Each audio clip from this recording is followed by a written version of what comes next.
everybody, and welcome to the pilot episode of Know Your Voice, the show where I talk to amazingly talented voice actors and ask them questions we all may be wanting to know. My name is Christian Travis, and with me is a person who, if you don't know by name, you have definitely heard her voice. She's voiced multiple roles in the Pokemon franchise, including our favorite grass-type starter, Bulbasaur. She's played the youngest brother to Seto Kaiba in the Yu-Gi-Oh series, Mokuba Kaiba. She's had roles in many other shows, including Jujutsu Kaisen, Sailor Moon, My Hero Academia. She's in video games, audiobooks. She is the co-host to the 4Kids Flashback Podcast. Look towards any modern medium, and she's probably left her mark on it. With me today is the lovely Tara Sands. I have to live up to that intro?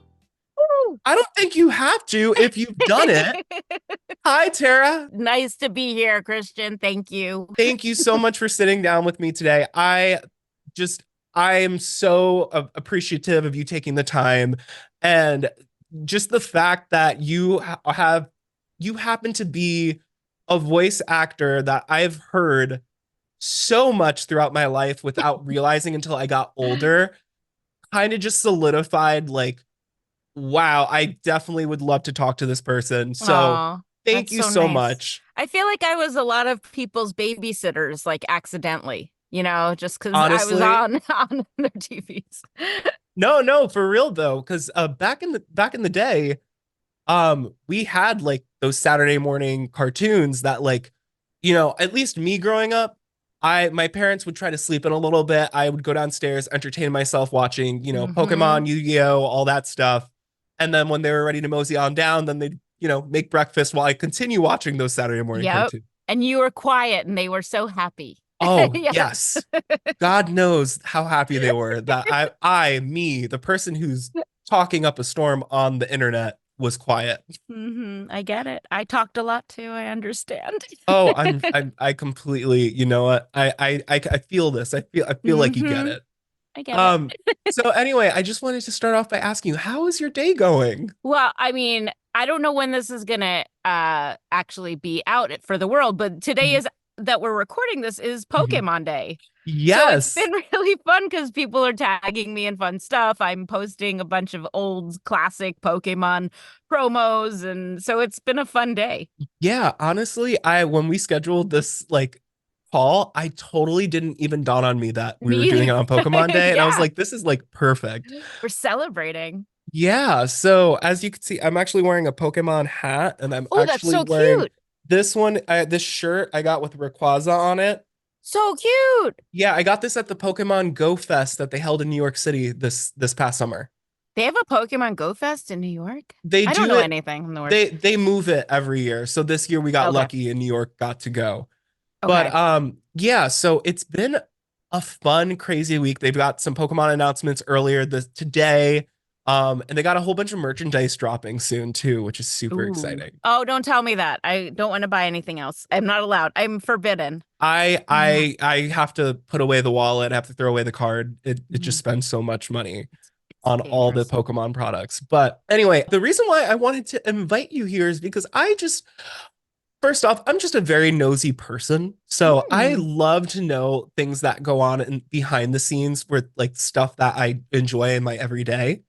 And not to mention the fact that, like, at least prepping for the interview, I just noticed that you've done so much more like than I even expected. Like, I knew you did a lot. You did even more, And we have to keep hustling. yeah. And that's the nature of the industry, right? Yeah, it really is. Yeah. Yeah. So I'm just gonna hit you with a few questions, and then we'll take it how we feel. We don't have to feel pressured with time there. And then we'll wrap up our little chat with some rapid fire questions from people in my community and other people that I know personally might have asked. All right, Nosy, let's get to it. I want to see what Mr. Nosy has to ask. Very personal questions, right? We're going to go right to politics and sex, I'm sure. Yeah, that's what it's going to be. No. Okay. I mean, there might be something economical in there, but we'll get to that. We'll get to that. So we'll start late. I'm going to throw you a late volley for the first question. So my question to you is, basically how you started your career. Like, what led you to where you are now?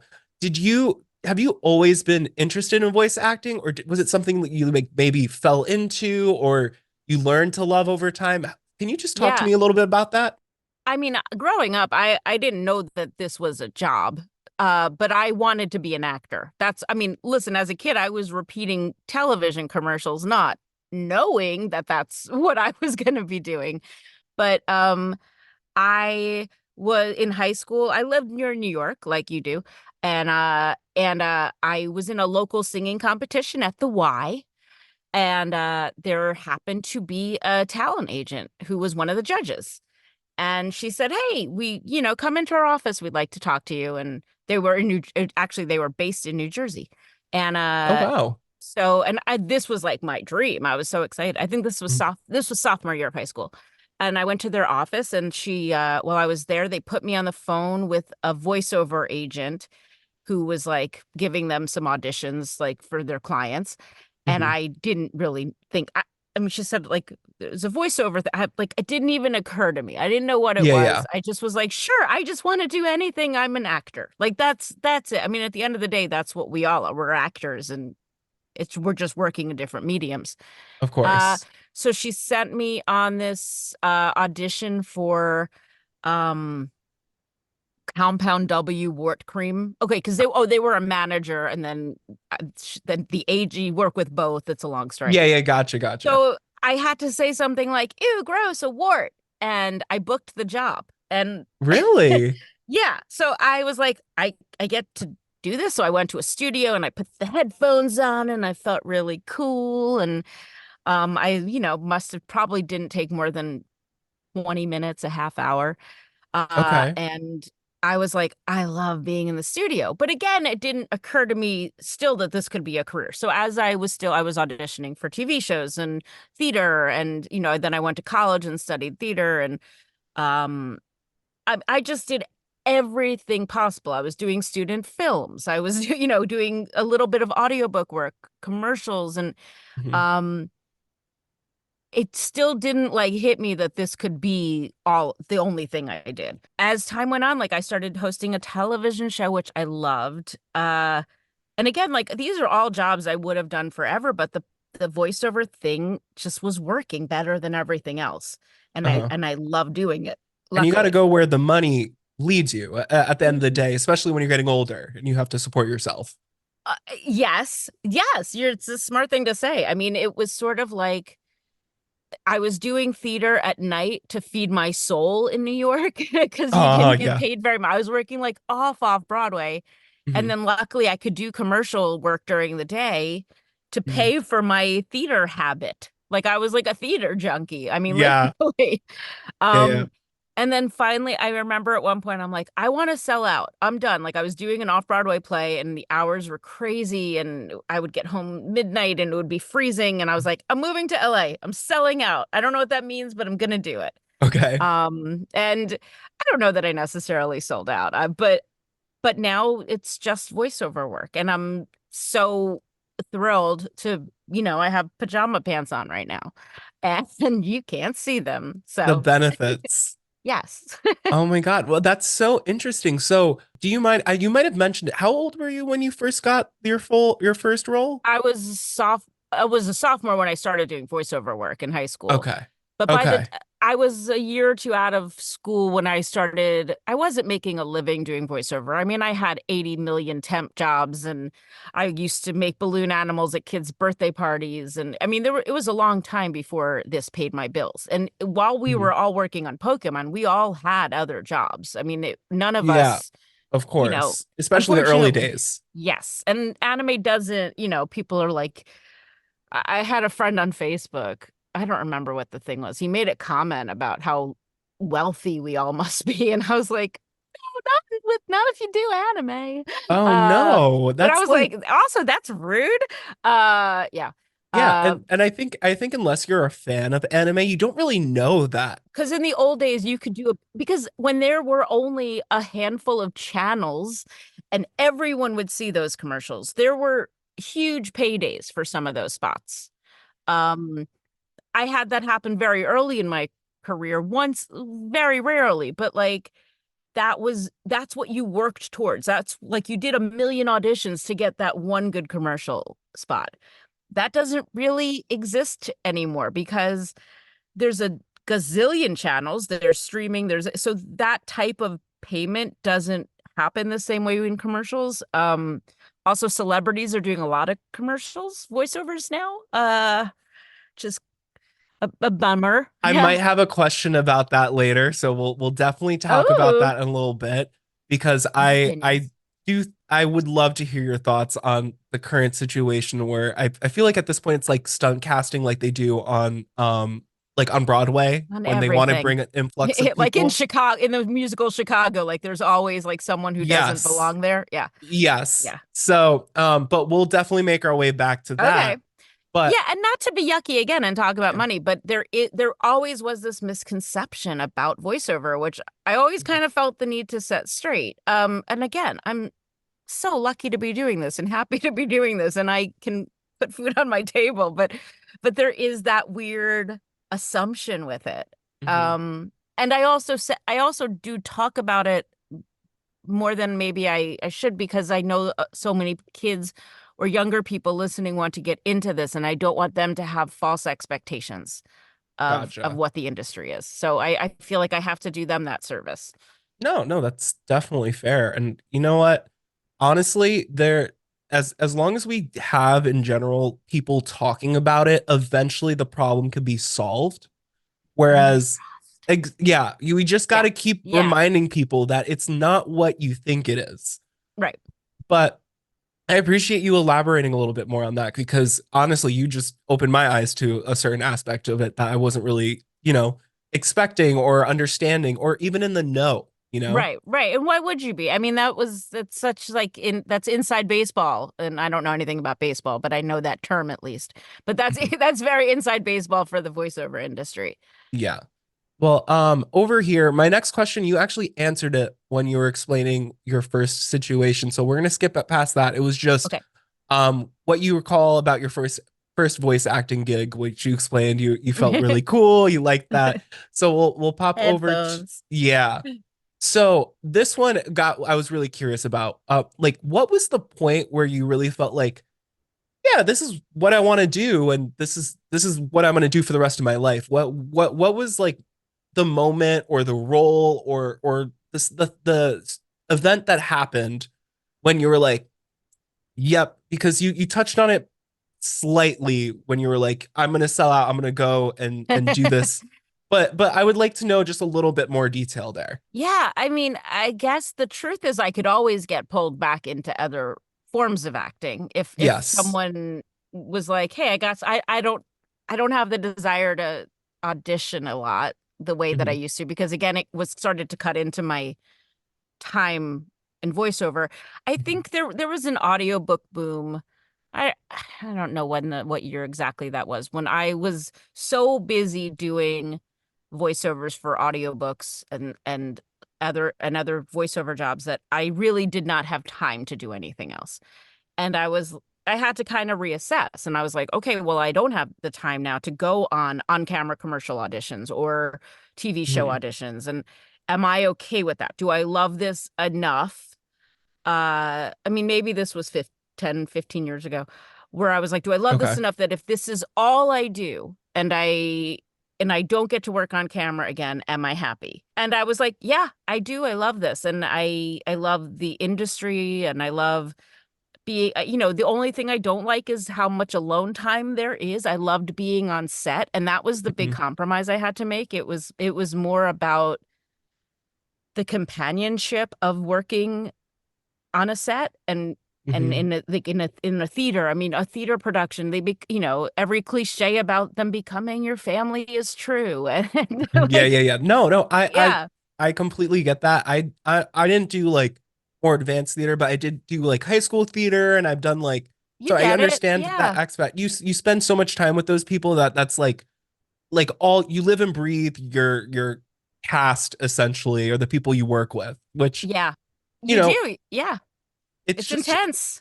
For And I real. miss it. And I miss it so much. But, and it was that kind of adult, the way you said too, that adult decision of, okay, well, if I have to run to auditions, I'm not going to finish this audiobook on time or this. So it was partially Mhm. an adult decision and partially I love doing this. So I'm gonna put all my energy into it because I found that my energy was so scattered and I was pursuing everything. And then I was like, once I started only pursuing this, I could take a breath.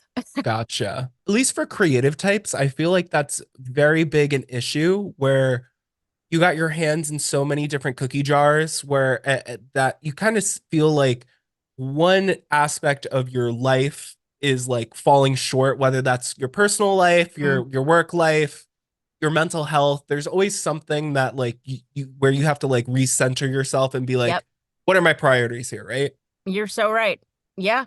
And Yeah. you have to love this to do it. And then Hmm. I also was realizing, and I guess I always I was lucky enough to work in different areas of voiceover. So like Hmm. people are so surprised at other jobs that I do within voiceover. Like if you're listening to Sirius XM, you can hear me doing the station IDs and things like that. Oh, I Like love that's that. another part of voiceover. And I do really boring work for like legal companies where I'm doing their videos to teach people how to find help if they are thrown out of their apartment. Like, Yeah. I mean, just there's so many different areas of voiceover, but you can't get bored. Yeah. So would you say that like most people who do voice overing or voice acting as their main like gig, they are most of the time dipping their hands into all those types of things, not just like one specific thing? Or would you say it depends on how you want to go about it? It depends how you want to go about it. And I don't think I think there's a few things. I think Mhm. some people only rely on their agents to get them work, and that's a mistake. You kind of have to hustle. You kind of, I'm a worker. I'm proactive. I've seen Yeah. a lot of people leave this industry because they weren't willing to put in the work themselves to try to find different types because agents don't necessarily cover certain types of work. So, Gotcha. those things like, I mean, audiobooks, that's working with the publishing industry. So it's a totally different group of people than commercial people or Hmm. animation people. These are all different. This is a job, like Hmm. I've watched so many people just get disillusioned because this was a business and they just wanted to be creative. And unfortunately, that isn't always how this works. So Hmm. I've s- I've met a lot of kids who are like, I just want to be an anime actor. And I'm like, you can't just do that. Like Yeah. maybe you'll be the one, but we all try to do everything if we can, the people Yeah. that are working at least. Interesting. So, how would you describe just like your day to day? Like, what's the average day for Tara? For me. Uh, Yes. so today, I one of my agents gave me a list of some people they wanted me to reach out to. So I was sending some emails, which is Okay. not it's a different part of the industry, but it's, No, no, that's that not that's always what we do. But yes, but that's great because there's more work to it than just sitting in front of the mic. yes. So I at least I don't know about the viewers. I love all the details. I and Okay. that So so I'll bore go right you. ahead for it. So I was doing some of that, and then Mhm. I probably spent an hour throughout the day just combined on social media, Mhm. promoting my podcast, promoting Pokemon Day. And I mean, Mhm. social media does not come naturally to me. Mhm. Um, when I was growing up, being braggy was like a dirty word, and like you didn't want to ever, and that's what it feels like to me. So I try to just be entertaining on there so that I don't feel like, look at me, look at me. I don't know. It's just No, no, icky. I relate to that, and Ugh. I it might just be how you're raised, but also, I don't know. It might be also like a cultural thing too for some people because I know I'm Hispanic, and like at least the way I was raised, we don't like boast Right. like our success, whether and we kind of just we also don't want to. impede, I guess, or be like too annoying in Yeah, any right. aspect. Well, and you don't want to make other people feel bad if they don't get to do that. Yes. Like I posted today like a picture of all the roles I played on Pokemon, and I felt douchey doing it, but I know, but then it got such a sweet response. And Yes. so it was like it kind of like gave me a little stomach ache to do it, but people were so nice about it. You know what I mean? Like it didn't Yes. like I if I do it in a silly way or I can make a joke with it or mhm. so that was part of my day of social media, which again Uh-huh. is not fun. And then I got I have an audiobook coming up, so they sent me a script to like prep off of where I have to just kind of I just go through it really quick and look for Mhm. words that I need help with. Like there's a lot of names in this book that could be pronounced different ways, and authors are usually very particular about how these Gotcha. names are pronounced. So I just like made a list of questions to send to the publisher. So that took up a bunch of my day. And Prep then work for a yeah. job. Yeah. Yeah. Then I had a session for a video game that lasted like a half hour. Oh, Um, okay. and then and I was uploading tons of videos to YouTube. Again, that was for the podcast. So I've been I compiling tons of I stuff. I will say I got a notification as I Uh-oh. was driving home before because I follow the YouTube channel Oh my God, I put for so much on. the Mew Mew, was it? Oh yeah, there's new Mew Mew. Yes, I saw There's a that, and lot of new stuff on there. yes, and that unlocked something for me because I never watched the show, but I remembered seeing commercials for it. So I was like, oh, like it opened up something back there, and it was Right, like, right. and I think that's what's great. And you know what? I had something else planned, but I kind of want to focus on this for a second. Yeah, yeah, go ahead. Hey, what's up, you guys? Just a quick interruption. This is just a reminder to leave a thumbs up and subscribe if you're enjoying the content so far. This is essentially a pilot to a type of video I like to make. So if I want to invite any other voice actors or any other talent to talk to me, I kind of need the video to do well so I can show them that this is something that people are interested in. So definitely let me know in the comments what you think. If you have any questions, concerns, if you have any criticism, let me know and I'll take that into consideration for the future. I want to just talk about your podcast real quick. Okay. Guys, I mentioned it in the intro, but Tara, co-host, correct co-host, because Mhm. I heard you also do it with what's his name? I forget. Steve Yurko, who is Steve Yurko. well, and I also have some guest hosts sometimes. Like Darren Dunstan just did an episode with us, who you know as Pegasus from Yu-Gi-Oh. Yes. So we did an episode together. But so yeah, Steve Yurko is my co-host. He's an amazing storyboard artist, but he's also a geek who grew up watching a ton of anime and still does, and can remember all these shows that I cannot. So it's a That good balance. yes, actually, and I will say because I've been listening to a few episodes of the podcast, Oh, thank and you. oh, anytime. It's actually, I'm telling you that, guys. So it's the Four Kids Flashback Podcast, guys. So definitely check it out because Tara talks to so many people from like at least my generation's childhood that Hmm. like it's like a burst of nostalgia every new episode where you're like, oh my God, I didn't know they did that role. I didn't know they did this role. Right. But can you talk to me a little bit about like what made you decide to start this podcast? I know that the end of Four Kids was a little rough overall for at least the people employed over there. Yeah, yeah, Um for sure. so what made you think like, you know what, I'm gonna take this property that other people find nostalgic but might not be so like nostalgic for the people involved and go with it Right. and bring it back and make it something more, I guess, positive in the long run. Maybe, I mean, listen, I'm not trying to do anything positive, negative, or whatever. I just want to tell a story of this Interesting. company Okay. because I wasn't there. I should be fair and say I wasn't there for the end of all the Four Kids stuff. I moved Okay. to LA in 2005, and when I moved, I knew I would have to give up the roles I had.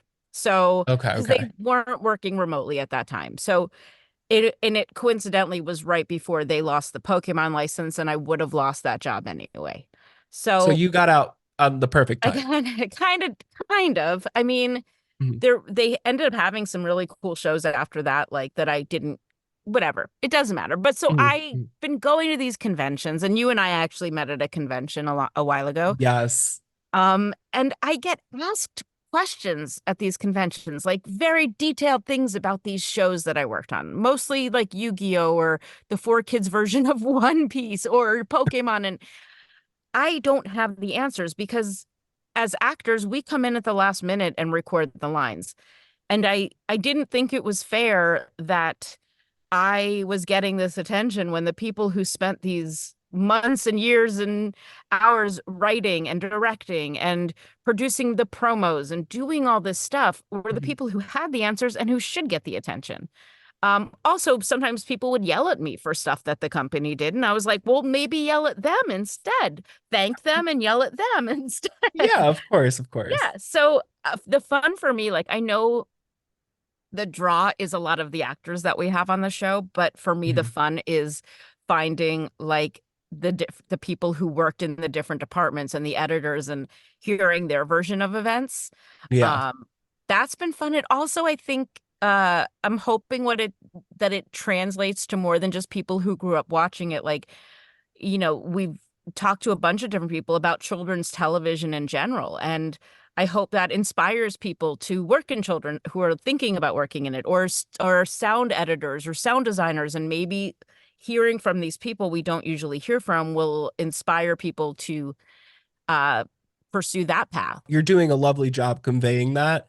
And Oh, I thank like you. how inquisitive you are with like at least I'm still working my way through your episodes, but at least the ones that I've listened to so far, the people who were involved in 4Kids, you it seems like you're genuinely interested on how they found out specific things differently than you Yeah, because yeah. probably because you weren't physically there anymore, so you had no idea what was happening while you were secluded, not secluded, but like Yeah, somewhere not in the else. area. Yeah. So Well, also stories are varying. And listen, the truth, like part of the problem is that it was a long time ago. So people's memories have faded. So we're getting mhm, sometimes we're getting different versions of a story. Also, sometimes, like with the case of the actors being replaced on Pokemon, people have different versions of the story. I don't know that interesting. we're ever going to have a definitive version or if people's memories are just fading or what it is. But I'm a big fan of true crime podcasts, so I look at Me it all too. as like, yeah, like something to solve. Like Yeah, yeah, that's the fun for me. And also, I mean, I loved the reason I was making fun of you earlier when you said you were nosy is because that makes the best interviewer. Like that's how I yeah, feel. Like if you're curious and nosy and ready to take, if someone says I don't want to answer that, then you're fine with it. Like yeah. that's how you got to be inquisitive. Oh, of course, because if you don't ask the question, then you might never get the answer. Whereas if you ask the question, nobody wants to answer it, then okay, that's fine. Yeah, Gotta move ask. on. Pass. Exactly. Next. Yeah. So, on the topic of your podcast and 4Kids in general, I listened Hmm. to a specific episode with a good gentleman named Eric Stewart. Oh, yes. And the title of the episode for people watching is called Brock and Roll with Eric Stewart. And Hmm. Eric actually told a very interesting story.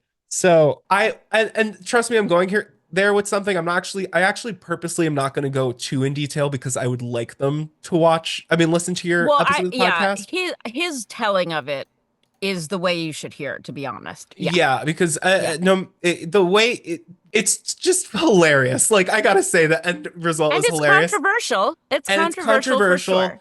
And on top of that, he does a good. He's very good at just storytelling in general, which makes sense Yes. because his role that he had over at 4Kids for years perfectly makes sense. Anyway, Hmm. so he talked about an issue where he had the company had given away a sound library for the use. I believe it was for like some advertisements and some Yeah. interstitials and stuff like that. And this in general had me just thinking of like what use cases are these sound libraries used for? So are they used like let's say tomorrow there's a video game for uh, a franchise that you have voiced for. Hmm. Do they just pull that sound library, or would they come in and have you request that you record new voice Oh, lines?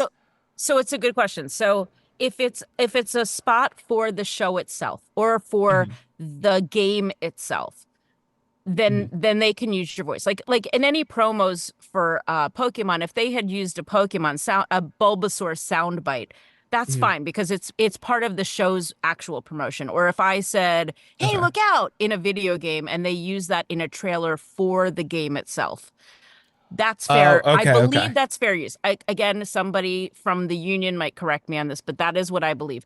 The Yeah. difference between what Eric was talking about, those were, I think, like McDonald's commercials or just something totally different. Out of Where, scope. yeah, like a different product, a Yeah. different, universe. Gotcha. Uh, where then we would be paid. Like if Barbie is seen in a Target commercial, and she's saying, "Hey, come into Target and buy this thing," that's a whole new thing. So even though Bulbasaur only said Bulbasaur, they were still picking up our voices and putting them into the The show. new product Now, or the yes. yes. So Interesting. so technically, because this is going to get into like boring stuff with unions, and I don't want to go too much into that, but Mhm, at that time in mhm. history, and it's different now, Pokemon was not a union show. So technically they did have they were allowed to just take our voices. Like I used to find my voices in toys and things like that, whereas they Mhm. really should have paid us for each use of it. um Gotcha. Interesting. But so what Eric's story goes into is how we did make money on these commercials, because that was like McDonald's money or Burger King money, whoever it was, that was them paying for it. Yeah, And yeah. then at some point, someone just handed over these libraries of our voices, and he got mad, and you guys can hear what he did to retaliate Yes. in.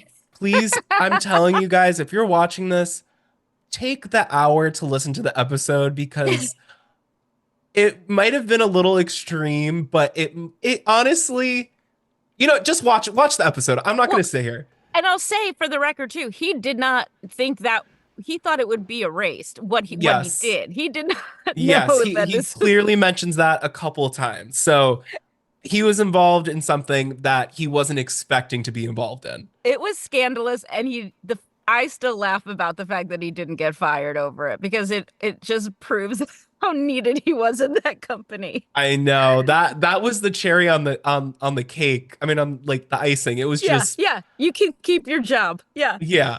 Well, anyway, so I just wanted to ask you one more question, then we're gonna get right into like a rapid fire segment Okay. situation. So, are there any current roles that you've been getting excited for in general? Like something that like every time you pick up like a script or something that you're reoccurring on, that you're like, oh yeah, we get to do this again today. This is gonna be a nice Yes. day. Can Oh you yeah, tell for me what that sure. is? So there's a couple. So Rainbow High has been really fun. I don't know if it's Mhm. it's maybe for a younger demographic than your Okay. listeners, but it's a fun girly show where they go to fashion high school and they all look fabulous, and I Oh my God, it's love it. just it's just fun. But Love it. there's always like a sweet moral lesson in it, and the girls like friendship is, trumps all, and it's just very sweet and fun. Mhm. Jujutsu Kaisen has been really fun to work on. Unfortunately, I have three characters, but they didn't do a ton in season two. So Uh-huh. I'm really hoping season three they get to do some more stuff. Ooh, I have to Uh, actually Jujutsu Kaisen's on my list of shows to watch. So I think I might have to watch it next. Maybe you will. Yeah, Yeah. and I'm not even going to ask you what characters you play because I want to try to pick you out. I'm going to see Oh. if I can. Well, there's one that you won't know. Like one only has a Okay. few. Like I played the baby version of the character named Panda. So like that Okay. you don't have to. But the other two, I'll be curious if you can pick out. But Okay. it's a fun show to work on. It has a great cast, and Love that. I I'm just feel so happy. lucky to be working. Let's get into the rapid fire. So, this situation, I have some later questions, some more focused questions. Your job is just to try to answer it within like a sentence, two at most, Okay. and then we move on to the next. and some lighthearted stuff in here. But my first question for you is, what are your thoughts on the current economic crisis we've been seeing in the US? Well, yeah, that's No. I'm gonna pass. Yeah, that was obviously a joke. I know. But I figured we could throw something funny at you. Yeah, why not? What if I had like a real answer? On like a prepared, Yes. I took out a piece of paper and I was yeah. I'm so happy you finally asked this question. No one ever asks me about that. Yeah. Here's all we have to do. Burn all the money. Yeah. So the real first question is, what's the hardest part of voice acting from a technical standpoint? Technically, when I talk technically, it's more about vocally technically. No. Yeah. From your point of view. It's when I accidentally do a voice that they like, and I don't know that I have to sustain a difficult voice like Bulbasaur, which hurts your throat. Yeah. So that's not fun. Mokuba too. That hurts. Wait, your Mokuba. I'm gonna move on, but okay. The fact that hurts is not like you had to do that voice a lot. Yeah. Jeez Louise. Okay. So the next question is, what's the hardest part about breaking into voice acting? I mean, these days, the competition. It used to be that, like, if I went to an audition in New York, there was a limited number of people that were present and could audition. Now you are competing with everybody with a microphone around the world, possibly on other planets. So the competition. Is it harder to do voice acting for video games or shows? I think video games are harder often because we don't have the context for the scenes. It's often like we only have our lines, and we have to kind of like, you don't want to slow them down by asking too many questions. You ask appropriate questions, but with a show, you kind of can look at it. You can read a script and it makes sense to you, and you can usually see everybody's lines. What is your favorite role you have ever played? Oh, it's not fair to ask me that. But I'll just say I have a different answer every day. Today, I'm going to say Bisky from Hunter x Hunter because she's a badass. I love that answer because Bisky's as a fun character as well. She is. Yeah. I want to be her. Yeah. I want to be the strong, yeah. You want to be the big buff Bisky? Why not? Because I feel like she'd be so big that she'd hit her head on everything. I mean, I want to be cute Bisky who has like the masseuses with her. All right, we got two different Biskies we want to be, but I love it. I can respect yours. This. Yeah. Oh my God, we should. That's so funny. What is the longest recurring role you've played? That's a great question. I don't know. I did the first 8 seasons of Pokemon. So I guess that, like, playing Bulbasaur, and that was probably the longest. Rainbow High, we're going into like season 5. Oh wow. But I don't know. That Mokuba, I went back and played Mokuba, but there was like a 15-year stretch in between. Yeah, I guess we're asking something that has too many technical, like, what exactly you mean? So no, but it's a good question, and now I'm gonna have to think about it. But I would say, because I did 8 straight seasons of Pokemon, Bulbasaur is probably the most seasons I've done of one character. What is one show you would love to work on in the future? Ooh, One Piece, the other version of One Piece. Oh, that would be cool. Other 4Kids One Piece cast members have done the Funimation version, and I would really like to. Hardest role you had to play. So this could be anyway, whether it's trying to figure out the character or like just maintaining the voice. Yeah. This is a weird one. There's a role I did. It was a few episodes in Naruto. It was like one of those side stories. I played a character named Yota who cried constantly, and it made it snow. But Mary Elizabeth McGlynn was directing, and she's an awesome director, and she had me like really crying, and it was just like emotionally exhausting. Oh, I can only imagine. Plus, I love Naruto, so I gotta find that episode. Yeah, that's a fun show to work on, or it was. Oh, this is a fun one. Do you ever go to parties and do people just ask you to start doing voices? Luckily, no. Well, it used to never come up. Okay. Now, because people have kids that watch the show, they're like, wait, you work on that? My kid loves it. Will you do that for like now it happens more. It never used to, especially if you're with friends who also Mhm. do this because they know that it's not you're not working. Um Oh my I gosh. don't mind it. It's just I feel weird when all eyes are on me. This is so name droppy. I'm gonna just tell the story. There was a Passover one year that I was with Okay. Adam Sandler, just by sheer a lot of different Coincidence. reasons. But Gotcha. someone I guess at the table mentioned that I worked on Pokemon, and they said, "What voice do you do?" And Adam looked at me very knowingly and said, "If you do it, I'll sing the Hanukkah song." Like, be not that he was really going to sing it, but that he got what it felt like to be asked to do a voiceover number. And Yes. again, this is somebody that I, have a lot of respect for, but like it was kind of fun to connect like that with somebody. Like, and Yeah. I was like, yeah, you get it. You understand. Like, and I don't mind doing it. Listen, the truth is I get asked at conventions all the time to do it. And I often Mhm. beat people to it and just do the voice because I know they're afraid to ask. But the smile on their faces or the giggle is just like worth every, as silly as I feel doing it, it's just worth everything to see their faces. If you watch anime, do you prefer subbed or dubbed? I cannot watch anime for fun. Honestly, I don't even blame you for that answer. It's kind of like Yeah. creating. You don't want to create, like creating anything. It feels like work. It Or, turns into yeah, work. I start counting the lip flaps and seeing how well they match, or I don't want to watch myself because I just want to fix it and do it over.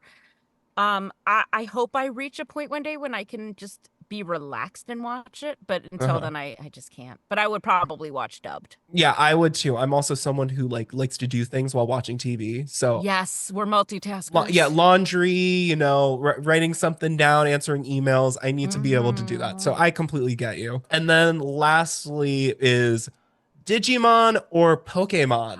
How dare you? This is so tough because I've worked on both. But I think for nostalgia purposes and for my own, just, it's Pokemon Day. I have to go with Pokemon, but I also believe that you can love them both equally, and there's nothing wrong with that. You can be Polymon and love them. Polymon. Hashtag Polymon, guys. Yeah, I just made that up, but I think that works. No, I think it fits perfectly. That is was a great answer, and I agree. I went through a phase where I was really into Digimon, and then Hmm. I went back to Pokemon, and now I still look back at Digimon and be like, I'm still nostalgic for it. I'm Yeah, just and more involved in Pokemon right. And nowadays. they're different enough. Like now that I've worked on both, like, this is just a funny little anecdote, but the first Mhm. day I worked on Digimon and I saw like that the creatures were speaking, I stopped and I was like, they talk. I had no idea that they Yeah. spoke English or like a language other than saying, I assume they said their own names like we did. Yeah, no, I totally that a lot of people think that if they don't watch Digimon. Yeah, So it's actually pretty cool to see them actually interact with their owner. I forget what it's considered to them, like their friend, I know, right? It's their pal, their pal, digipal, something like or yeah. yeah. Well, thank you so much. That was a very congenial answer, and I appreciate it. Thank you. Um, This was fun. that's basically it for me, Tara. I thank you so much for taking the time to chat with me. Of Um, course. you once again you shaped a lot of childhoods, especially like you said at the top. You were practically like a babysitter to some people out there. So I appreciate you. We appreciate you. Thank you guys so much. Before we leave, Tara, is there anything else you want to, I don't know, promote, plug? I mean, you can even talk about the Four Kids Flashback podcast if you'd like a little Sure. bit more. Whatever No, you'd I like. mean, just like I'm trying to be better about social media. So my thing is just I'm at Tara Sands VO Mhm. or at Four Kids Flashback, and you can find links and nonsense there. Thank you so much, Tara. I Thank really you, do Kristen. appreciate it. Well, that was it, guys. I had a blast talking to Tara about just the different things in voice acting that a lot of people might not know unless you're in the industry. Let me know what you guys think. Have you heard any of Tara's roles before and just not realized it? Definitely let me know in the comments and make sure to hit that subscribe button for future content. I'll see you guys soon. Bye.